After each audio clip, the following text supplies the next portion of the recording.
Welcome back to Longbox Diving, where we explore comics and story arcs pulled from the Longbox. And it is time for another new comic book day review of the things we got Wednesday, and we're now going to review them this time later this week. So this now, hopefully you've gotten everything you're supposed to get, and you've read it all, everything you're supposed to read, so you know you will not be spoiled by the things that we talk about, because there was a lot of good books this week with a lot of good stuff that happened. And today, this video, we're going to review Hellions 18. Hellions 18.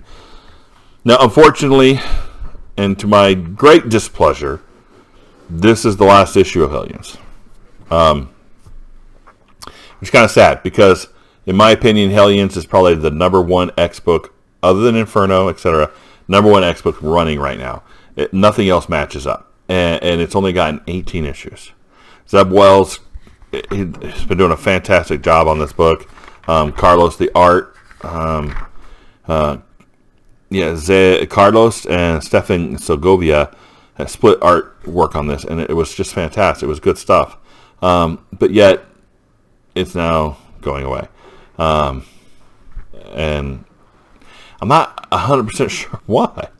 But yeah, it's going. So here's Hellions number 18. That's a great looking cover. And this issue was probably again another preview of why we should consider the X-Men villains. Villains. All right. So you have the council coming up, and they bring in. I mean, just look at that shot. That's beautiful. And they bring in the Hellions. Now, if you remember from the last issue, Nanny had basically had a problem, and she drove Peter off, and Peter went to find whatever, the baby, and he ended up killing some humans. He was defending himself, in my opinion. He was being shot at. He was trying to rescue a mutant child, and he did kill them. And he could have stopped and reserved himself, but he didn't. He's also a mentally challenged person. He's a child in a man's body with a mutant power.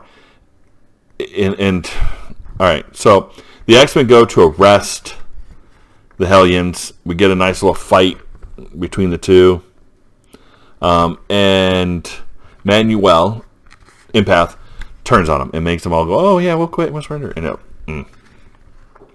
then we get Sinister's like, hey, they're bad people, we should punish them, where are her shot? And Psylocke punches the crap out of him and kicks him. Beautifully done. I'm very happy about that. But then they condemn Peter to the pit. Now, this is a mentally challenged person who arguably may have not actually committed a crime. Yes, I get mutant law, do not kill humans. I get it. But Magneto and Professor X seems to have been doing that nonstop, and they don't have any problem with it. But so they condemn him to the pit, and it's like, even Nightcrawler's like, this is not what we should be doing. And the X-Men are just like, or the Hellions are like, pissed, man. Even Grey Crow's like, I'll burn this place to the ground. And they're getting ready to, and he's like, looking to keep your chin up, brother. We'll get you out of there. And then Nanny shows up. And Nanny's like, well, it's kind of my fault. So, and then Nanny starts naming off other people. Goes, hey, your brother lives over there or something like that. It's like, So nice little threats there from Nanny. But Nanny gets sucked down into the pit with Peter. All of this, to me, was unjust. But, in a sense, this book is kind of just a way of setting up future story hooks. There's the injustice of what they just did to Nanny and Peter. How is that going to come back to bite them? It's the way they've kind of thrown around Manuel and the way Manuel's using his powers. It's the team that, Greyhawk, or whatever his name is, John, Grey Crow, has kind of hooked up with and bonded with the team. That's going to be interesting. And you see Manuel. I mean, this was the way his team. You kicked us to the curb. You didn't want us. You and then he kind of turns on his power, and they all love him again. And the look on his face, it was beautifully done. Then we have Grey Crow pointing a gun at him like he's going to take him. You got Wild Child decides to take his pills and crawl into a ball. all these are nice story hooks. What if Grey Crow actually shoots Manuel? What if Manuel actually has a heart change that changes the way he handles situations? What if Wild Child and the taking of these medicine messes him up? Well, I mean, there's a lot of things here, but the biggest is the fact that Madeline Pryor's back. And she missed Havoc. And they show the Goblin Queen on the next page, and they're like, this is going to get messy. And then we see, they're like, hey, why, Sinister's a villain too. Why are they doing anything with Sinister? They're letting Sinister, Sinister's doing bad stuff. Sinister killed people too. But yeah, Sinister is allowed to stay out because he one thing, he's like a cancer. And one thing a cancer knows how to do is grow. So it's okay as long as they have use for you, but it's not okay to kill humans if we have no use for you. Like a mentally challenged young person. Villains. And then we have Grey Crow and Psylocke, and there seems to be a little bit of a story hook going on here too. Oh, that's actually Kiwanin. A little kind of story hook there too. So a lot of good story hooks in this. And so the problem I have is Zeb Wells is done with the book. The Hellions are over. All these story hooks are put out.